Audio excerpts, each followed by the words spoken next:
La importancia personal está en el origen de todos nuestros dolores y pequeñeces. Acabar con ella es el primer y más arduo trabajo de la vida espiritual. Afortunadamente, la importancia personal tiene un punto débil.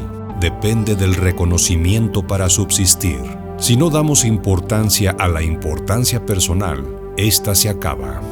La importancia que nos concedemos en cada una de las cosas que hacemos, decimos o pensamos, embota todos nuestros sentidos y nos impide percibir la vida de forma clara y objetiva. Somos como pájaros atrofiados. Nacemos con todo lo necesario para volar, pero estamos permanentemente obligados a dar vueltas en torno a nuestro ego. La cadena que nos aprisiona es la importancia personal. El camino para convertir a un ser humano normal en uno extraordinario es muy arduo. Siempre interviene nuestra sensación de estar en el centro de todo, de ser necesarios y tener la última palabra. Nos sentimos importantes. Y cuando la persona es importante, cualquier intento de modificación se convierte en un proceso lento, complicado y doloroso.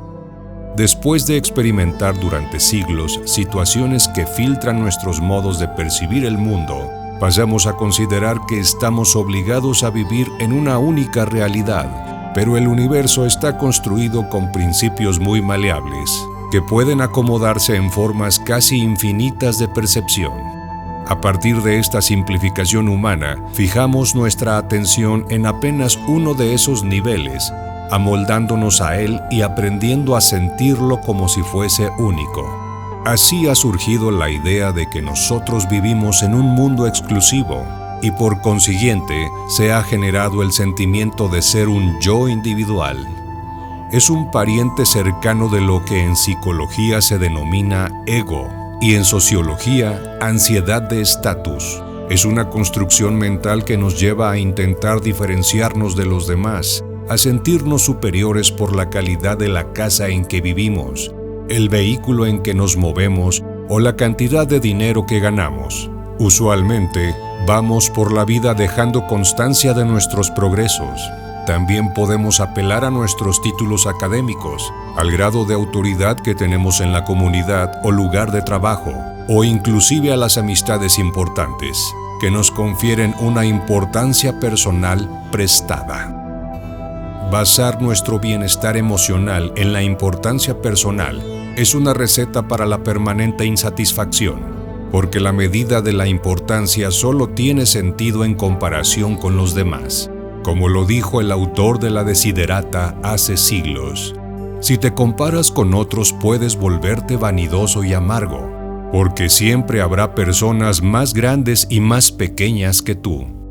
No hay duda de que la descripción que nos han dado de la realidad es una posesión valiosa y ha venido permitiendo que crezcamos como personas normales en una sociedad modelada para esa simplificación. Para ello, hemos tenido que aprender a desnaturalizar, o sea, a hacer lecturas selectivas del enorme volumen de informaciones que llegan a nuestros sentidos.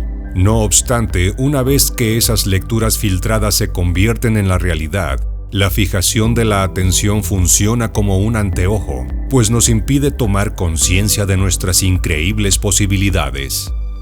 Los hombres de conocimiento sostienen que el límite de la percepción humana es la timidez.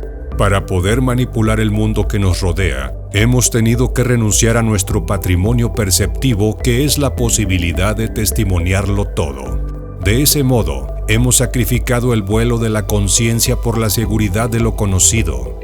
Podemos vivir vidas fuertes, audaces, saludables. Podemos ser seres extraordinarios e impecables, pero no lo osamos. Nuestra herencia es una casa estable donde vivir, pero nosotros la hemos transformado en una fortaleza para la defensa del yo. Mejor dicho, en una cárcel donde hemos condenado a nuestra energía a consumirse en cadena perpetua. Nuestros mejores años, sentimientos y fuerzas se van en el arreglo y mantenimiento de aquella casa porque acabamos por identificarnos con ella. Cuando una criatura se convierte en un ser social, adquiere una falsa convicción de su propia importancia, y aquello que al principio era un sentimiento saludable de autopreservación, acaba por transformarse en una ególatra exigencia de atención. La importancia personal de los regalos que hemos recibido es el más cruel.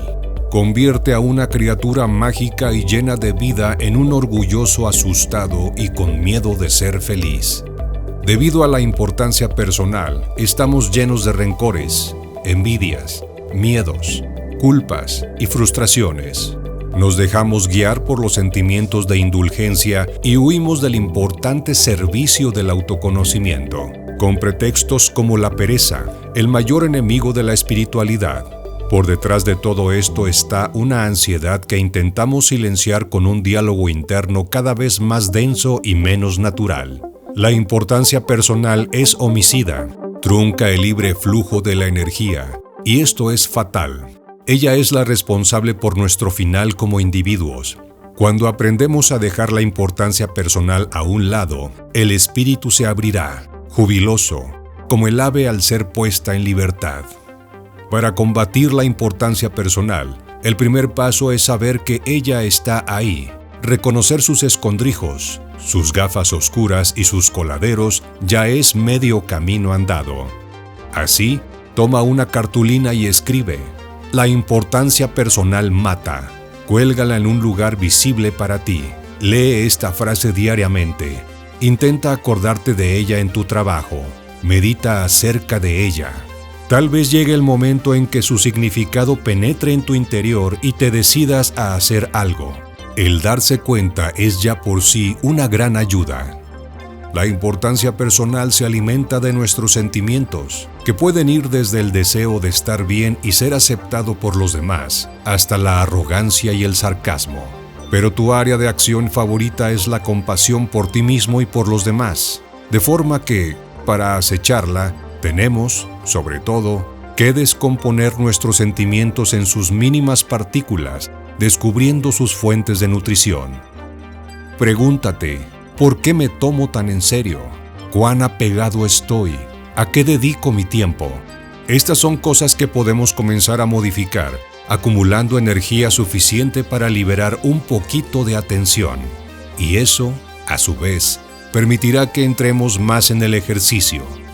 Por ejemplo, comienza a dedicar más de tu tiempo a hacer ejercicios físicos, a recapitular tu historia, a permanecer más en soledad y a ser tu mejor compañía.